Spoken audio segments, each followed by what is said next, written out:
What's going on, Imperials? It's Emperor Cubone here. Pokeballs are a staple of the franchise, and for good reason.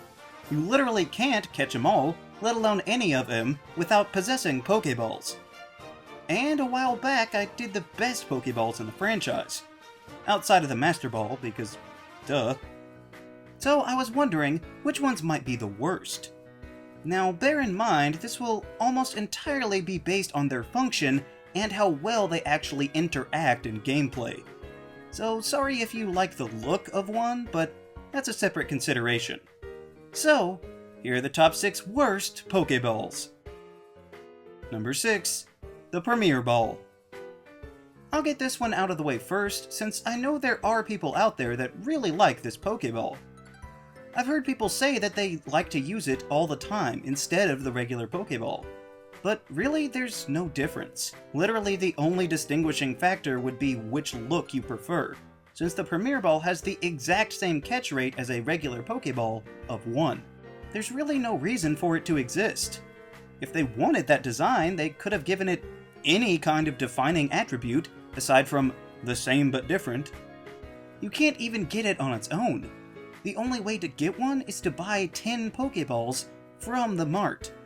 So even if you wanted to use only Premier Balls, you'd have to spend so much money just to get even a dozen or so. Not to mention that you'll have literally 10 times any other Pokeball for as many Premier Balls as you want. And sure, I see getting it for free with the regular Pokeball, but even with Great Balls or Ultra Balls, you still only get the Premier Ball. Yes, they don't have to give you anything for free, but giving you one with a lower catch rate makes it seem like they accidentally had a surplus and they're just trying to get rid of them all. Imagine if they did that with potions. There's a reason I'm not buying the less effective ones anymore.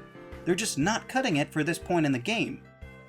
The Premier Ball is just so breathtakingly plain in its functionality, it literally has no reason to exist. It should have its own merits to set it apart, or they might as well give you a regular Pokeball instead. Number 5. The Friend Ball. Pokemon should be considered our friends as is, unless you're like Paul or Silver and only see them as indentured servants. But friendship is also an important mechanic in the games themselves, which can impact a number of factors within the game such as moves or even evolutions. A Pokemon's individual friendship level can be influenced in different ways by certain occurrences like leveling up or fainting, but also, of course, the Friend Ball. The Friend Ball was introduced in Generation 2, and was one of the many Pokeballs you could get from Kurt in exchange for Apricorns. The only problem was that Apricorns were very difficult to accumulate, only getting to collect them once a day from specific trees. And then it takes a whole day for Kurt to also form the Apricorns into specific unique balls. But one of my favorites, the Heavy Ball, also comes from Apricorns, so I won't hold that against it. Looking at the Friend Ball, it has a capture rate of 1, meaning, again, it's the same as a standard Pokeball. At least, this time it does something. When a Pokemon is caught with a Friend Ball, its friendship will automatically be shot up to 200. This is actually pretty high, since the friendship stats range from 0 to 255. But the higher a Pokemon's friendship goes, the harder it gets to raise said friendship. But honestly, there's not too many Pokemon that need friendship to be maxed out right away. Even in the generation in which it was introduced, there were only 4 friendship evolutions out of 250. So that's already limiting. But you can't even catch an Eevee in the wild, so that knocks out half of them already. And Chansey was only in the post-game, so you'd be far better off having Kurt spending his prolonged time working on something else a little more worth your while. And places the Friend Ball might be more useful, like evolving Badoo or Woobat, you can't even get it. So really, if you absolutely have to use a ball to boost friendship with a Pokemon, go with the Luxury Ball. It provides a constant boost to friendship growth instead of just a one-time jump. And plus, it's way more classy in appearance than the one that looks like it was thrown together during crafts hour at a day camp. Number 4. The Heal Ball. You know what would be a great idea in the early game? healing a Pokémon immediately after capturing it. Usually after you catch a Pokémon, it's beat into the red and likely even has a status condition, so it's not like you could just throw it out in the very next battle. Well, someone decided to do just that with the Heal Ball. Some of you might be saying how wonderful of an idea that is, and I'm stupid for even putting it on the list. Well, when's the last time that you saw a Heal Ball in the early game? I'd wager never, since you can only buy them around the halfway point, at which time you're not really going to need them anymore. It's not that hard to come up with a full team of Pokémon fairly early on. Even in more casual playthroughs where I'm not focused on catching every single thing, I can easily get a full usable team before the second gym, and way before any Heal Balls show up.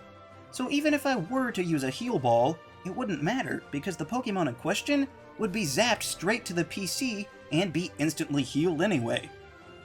This Pokéball is horribly misplaced within the game, leading it to be unnecessary at its one job.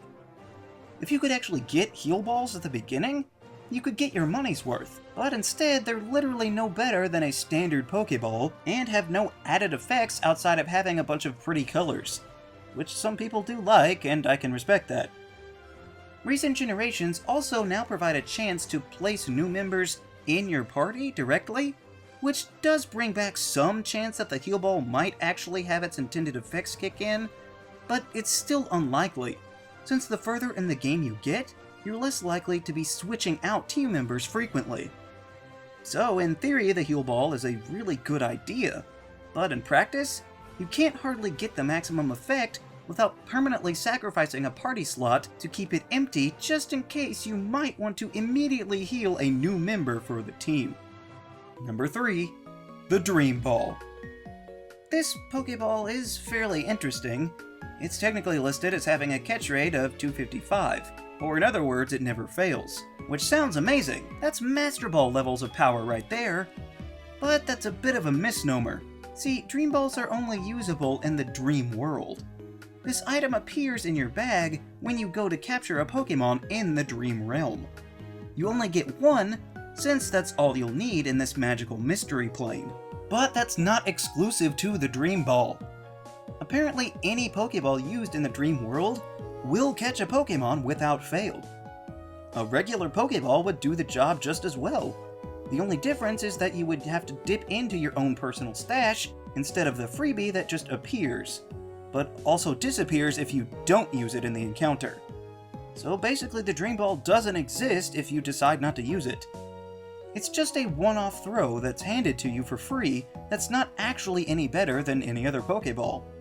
Huh, kinda like that Premier Ball we just talked about earlier. And what's more is that the Dream Ball should signify having unique hidden abilities that could only be obtained in the Dream World. But various forms of hacking, or I guess complicated chain breeding, could result in that not always being the case. So the Dream Ball isn't even required for having a more specialized Pokémon. Not to mention that we're coming up on 3 generations since you could even use a Dream Ball, because they haven't made a return in any of the games since Gen 5, having left it careening towards obsolescence. Number 2. The Safari Ball. The whole point of the Safari Zone is to find unique Pokémon that aren't found anywhere else, or at least ones that are more rare.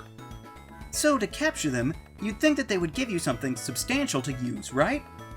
Well, not so much. The Safari Ball is really no different than a standard Great Ball, other than a camo pattern on the top.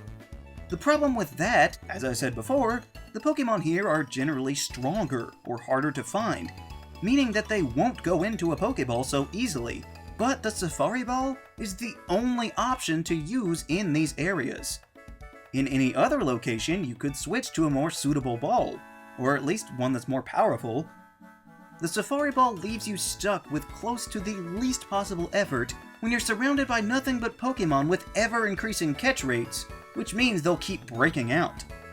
And that would be pretty bad on its own, but the Safari Zone Pokémon can, and will, run away.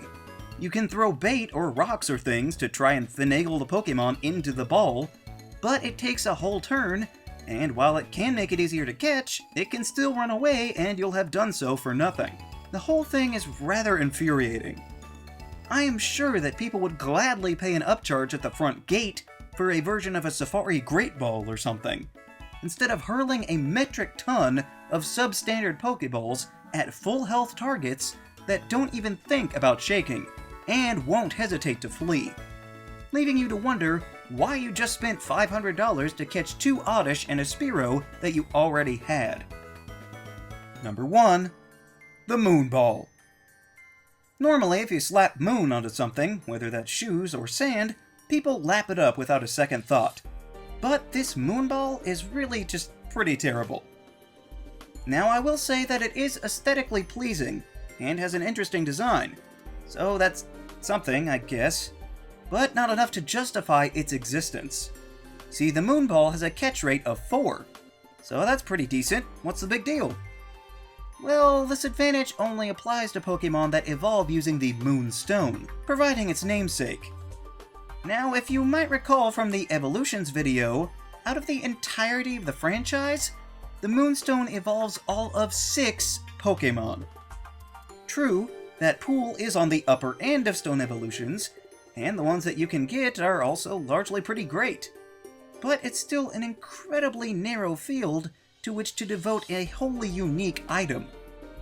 6 out of hundreds and hundreds of Pokemon. Why did they think that such a constricting feature would be a good idea to include in Kurt's specialties with other actually useful ones? Even just a ball that worked with all Stone evolutions would have been better than singling out one specific kind. The best thing I ever did with a Moon Ball was to catch a shiny Rockruff, because I thought it might be cool to have a shiny werewolf Pokemon in a ball with a moon on it. But it's not like it got any bonus in catching it, since Lycanroc doesn't use the Moonstone.